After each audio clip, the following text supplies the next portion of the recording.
Hi.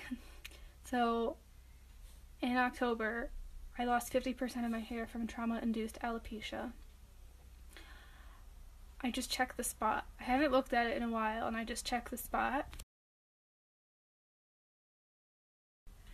So it's been 6 months. Basically, it's all back. The hair in the spot is like little teeny hairs, but they're there, they exist. I'm just so excited, you have no idea. It's been such a long thing and a learning experience for me of how many life changes I had to make to grow my hair back. So the first thing that most people have to challenge is diet. Luckily for me, I'm a vegetarian and I'm hyper aware of what I'm eating and how to balance my meals to make sure fiber, iron, calcium, all of these things are in the food. But for many people, this is a huge struggle to give up all the junk food, to give up McDonald's, all of these things. It's really difficult for a majority of people in my situation. So for me personally, regarding food, what was difficult is I do have an allergy, and they said it's normal, if I have some type of autoimmune. So I have really bad reactions to onions. I can't eat them. They make me sick right away. And it's been a really big challenge of being invited to meals and onions being in all the food. Food that you buy pre-made at the store a lot of times has onions as a preservative. Onions are a preservative, by the way. It's in a lot of food. Restaurants, I had to cut all of that, and I basically only eat at home. I only cook food for myself. I don't let anybody make food for me. And this was for me a really big challenge, mostly because people don't believe you when you say you're allergic to onions. So they sneak the onion in the food, or they forget and they put the onion in. Okay, so for me, it's also was really difficult because I feel I'm always hurting people's feelings when I decline to go to eat with them.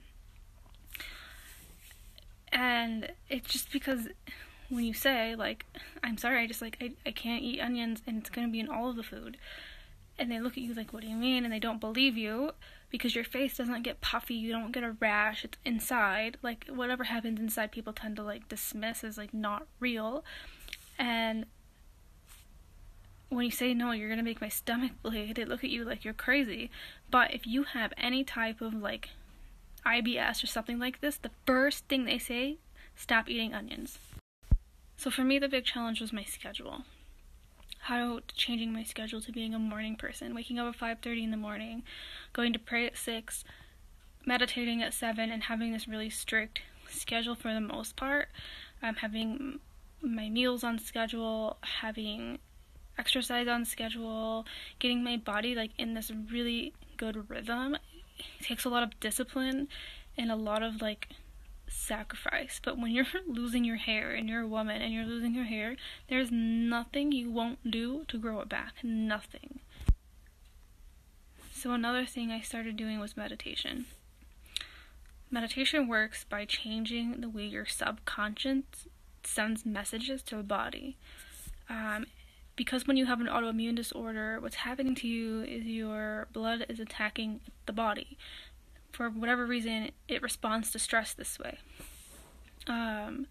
So you're training your subconscious to tell your blood to do something else, to change the coding. You have to change it, and it's possible through meditation. You only have to do it with minimum 5 minutes. It's not hard. 5 minutes morning and night, 10 minutes all together in your day. You have time for this, and it works. It really works.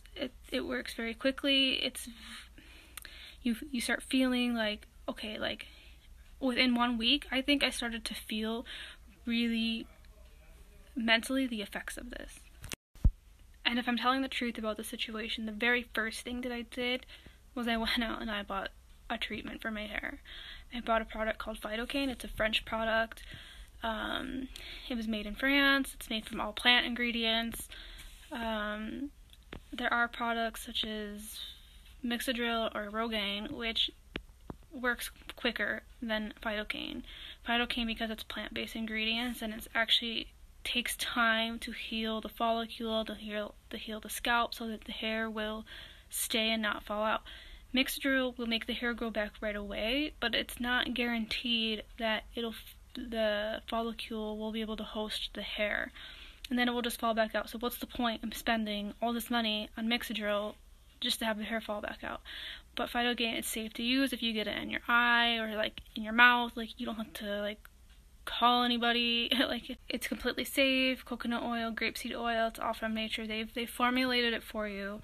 There are a lot of people who just go straight to the essential oils, such as grapeseed or coconut. Castor oil is another one people like to use, but these people from Phyto, like, they've figured out like the balance in all of this, and for me, like, it really works. It really works. Like, the texture of my hair is much better than it's ever been.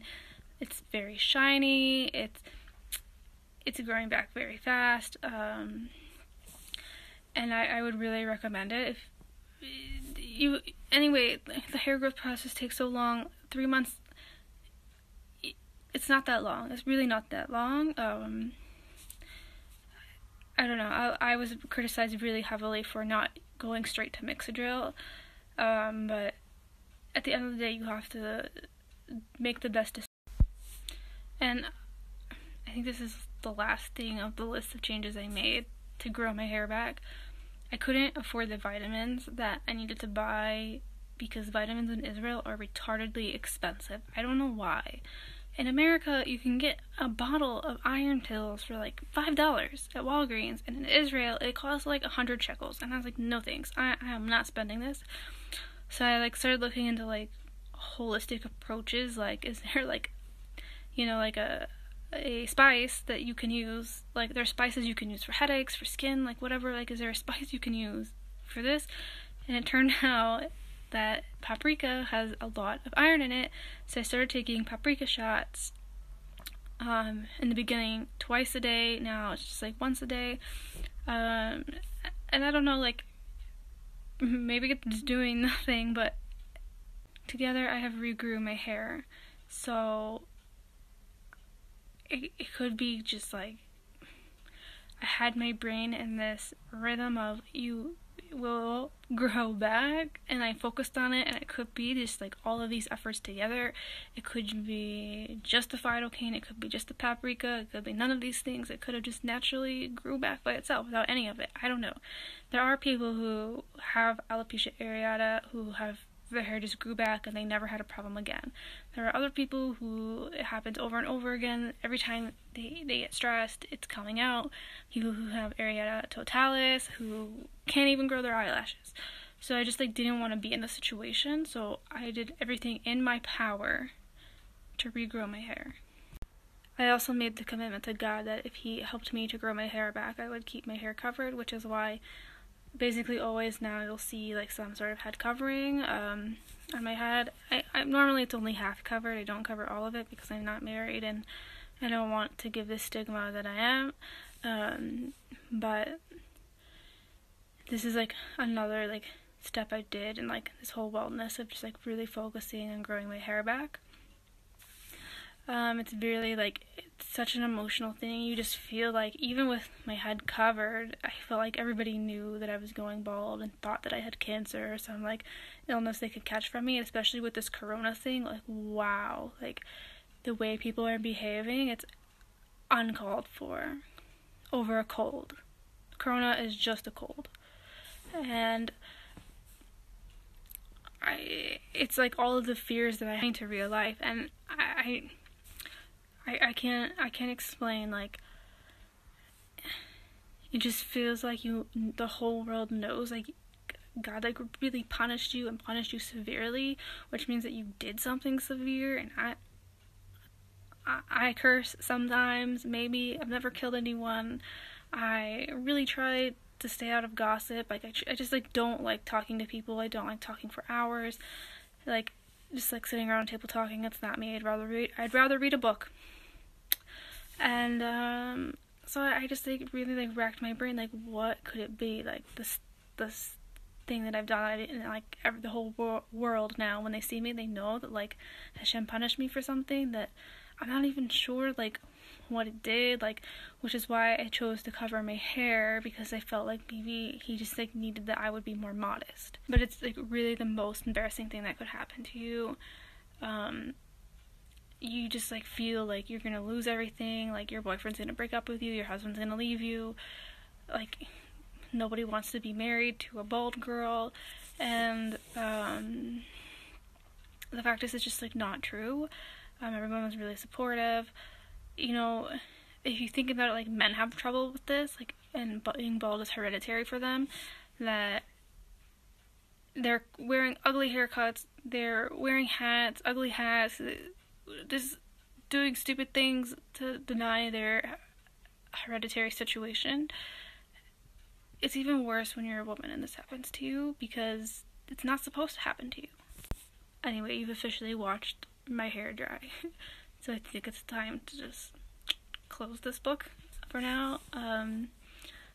There's a lot of questions on this topic because there's a lot of people out there who are going through alopecia, and probably even now with this crazy house arrest situation we're all in. So I'll try my best to, like, answer a lot of the questions people have. I'm sorry it was, like, long-winded. I didn't mean to be. It's my nature, I guess. But yeah, have a good night. It's 10:30 here in Israel, and I need to go to bed because 5:30 comes quickly. Have a good night, and enjoy your day.